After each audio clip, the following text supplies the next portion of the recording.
Assalamualaikum warahmatullahi wabarakatuh.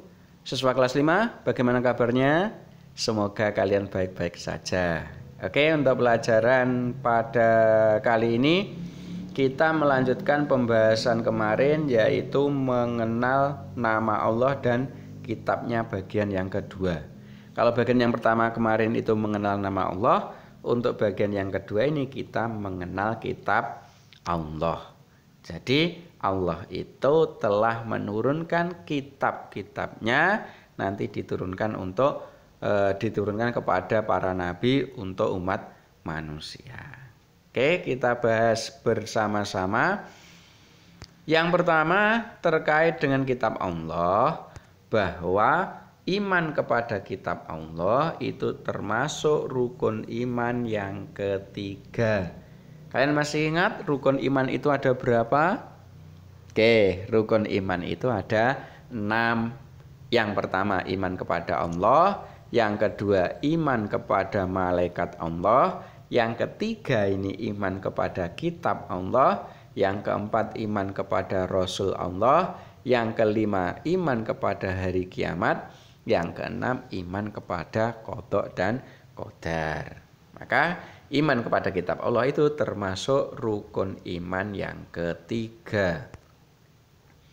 Kemudian iman kepada kitab Allah itu artinya adalah percaya dan yakin bahwa Allah itu menurunkan kitab suci kepada Rasul-Nya. Jadi kita harus percaya dan harus yakin bahwa Allah itu menurunkan kitab-kitab suci kepada para Rasul. Kita harus yakin itu, baru kita disebut orang beriman kepada kitab Allah. Kemudian, kitab Allah itu berisi ketentuan, perintah, larangan, petunjuk, dan pedoman hidup bagi manusia. Jadi itu inti dari kitab Allah, itu berisi ketentuan, berisi perintah, berisi larangan, berisi petunjuk, dan berisi pedoman hidup bagi umat manusia.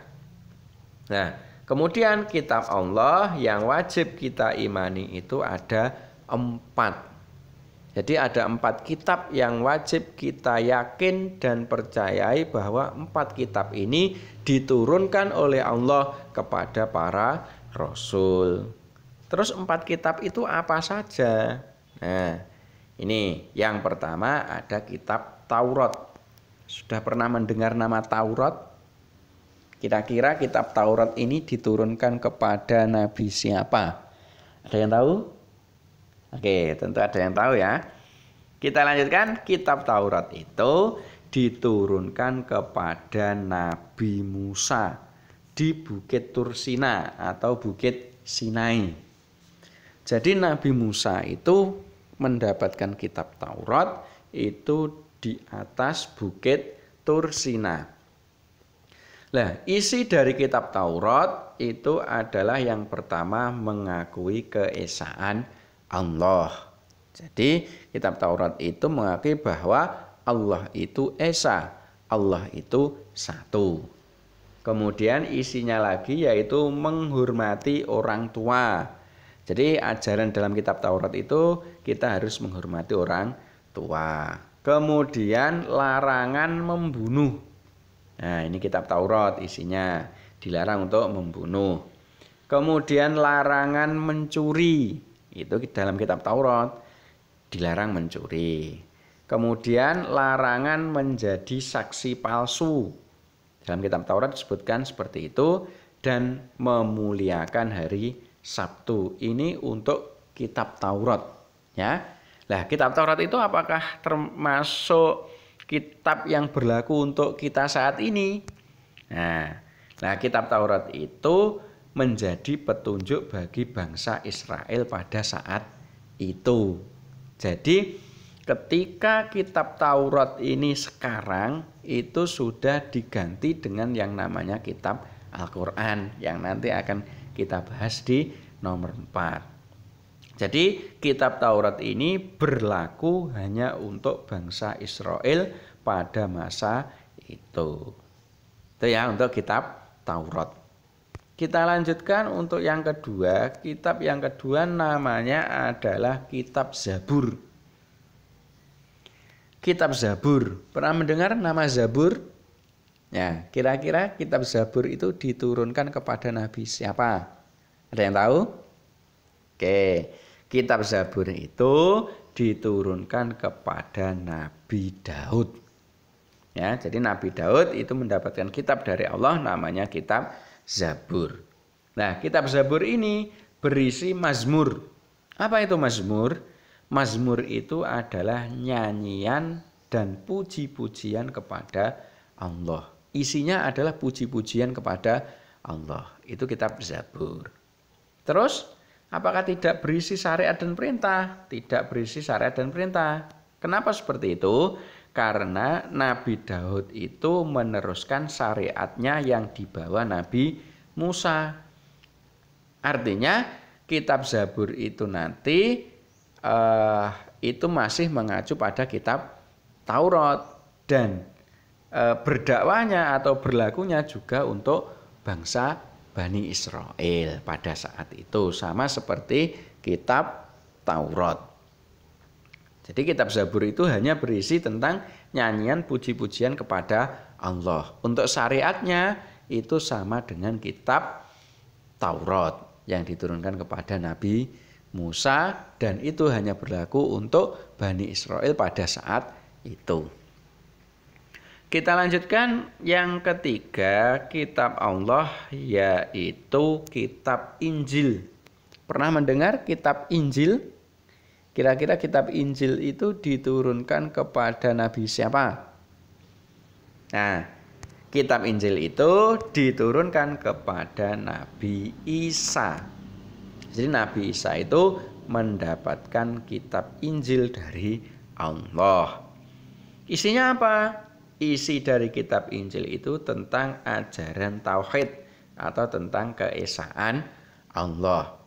Jadi kitab Injil itu isinya menjelaskan bahwa Allah itu esa, Allah itu satu. Itu adalah kitab Injil yang diturunkan kepada Nabi Isa. Kemudian kitab Injil itu diturunkan di Yerusalem.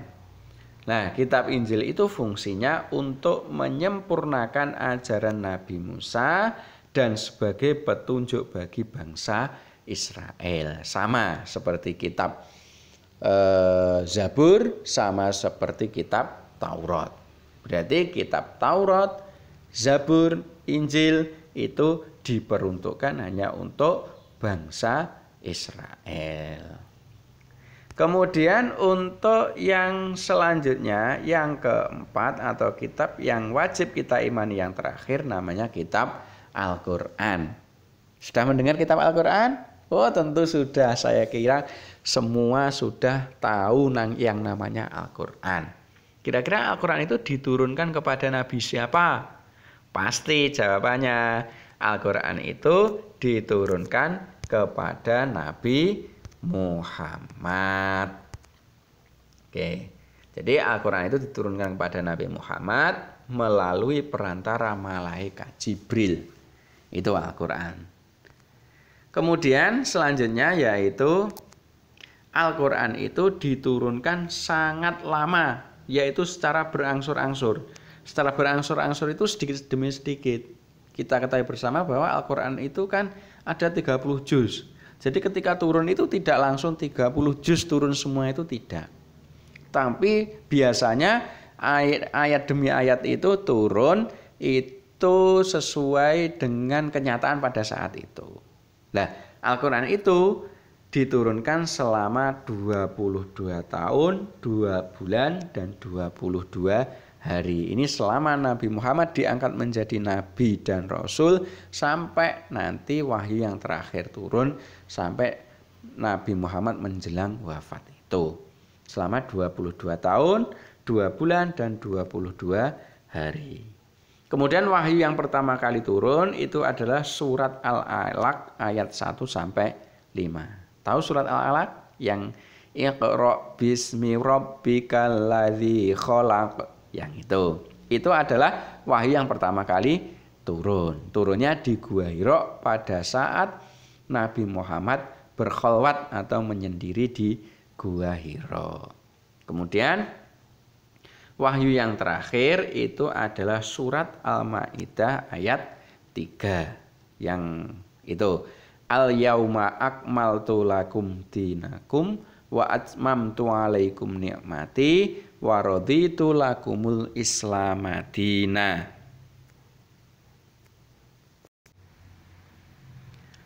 Kemudian kitab Al-Quran itu merupakan petunjuk bagi umat manusia. Ini beda dengan kitab-kitab yang lain.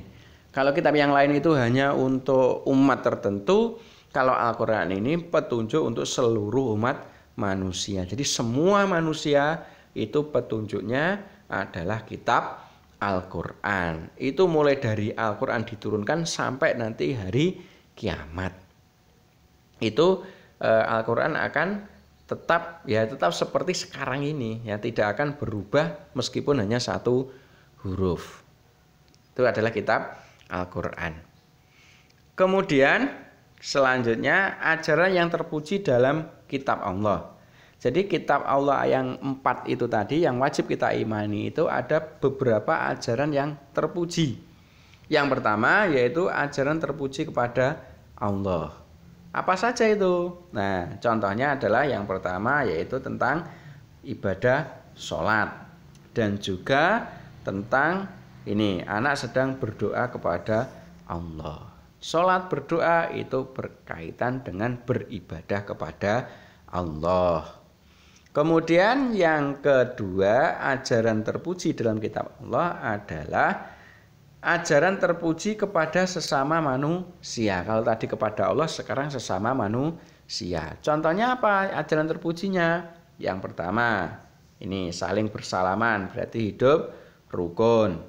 Kemudian anak sedang menolong teman yang jatuh dari sepeda, berarti tolong menolong. Hidup rukun, tolong menolong, itu merupakan ajaran yang terpuji kepada sesama manusia. Kemudian ajaran yang terpuji dalam kitab Allah yang ketiga yaitu ajaran terpuji kepada hewan dan kepada tumbuhan. Contohnya bagaimana? Contohnya ini yang kepada hewan. Ada seorang anak yang sedang memberi makan hewan peliharaannya, alias ini adalah ayam. Kemudian kalau ajaran yang terpuji kepada tumbuhan yaitu ini seorang anak sedang menyirami tanaman. Nah, tanaman ini tumbuhan, ayam ini adalah hewan. Kemudian ajaran yang terpuji lagi terkait dalam kitab Allah yaitu ajaran terpuji kepada diri sendiri. Contohnya apa? Contohnya adalah terhadap diri sendiri berarti kita makan makanan yang bergizi, istirahat yang cukup, itu merupakan ajaran yang terpuji kepada diri sendiri. Kesimpulannya, yang pertama, kita itu wajib dan yakin, jadi kita itu wajib percaya dan yakin bahwa Allah itu menurunkan kitab suci kepada Rasul-Nya. Yang kedua, kitab yang wajib kita imani itu ada 4, yaitu kitab Taurat yang diturunkan kepada Nabi Musa, kitab Zabur yang diturunkan kepada Nabi Daud, kitab Injil yang diturunkan kepada Nabi Isa, dan kitab Al-Quran yang diturunkan kepada Nabi Muhammad. Kemudian kesimpulan yang ketiga, kitab Allah itu mengandung ajaran yang terpuji kepada Allah, ajaran terpuji kepada sesama manusia, ajaran terpuji kepada hewan, ajaran terpuji kepada tumbuhan, dan ajaran terpuji kepada diri sendiri. Itu kesimpulan pembelajaran pada kali ini. Semoga bermanfaat. Saya akhiri. Ada kurangnya mohon maaf. Assalamualaikum warahmatullahi wabarakatuh.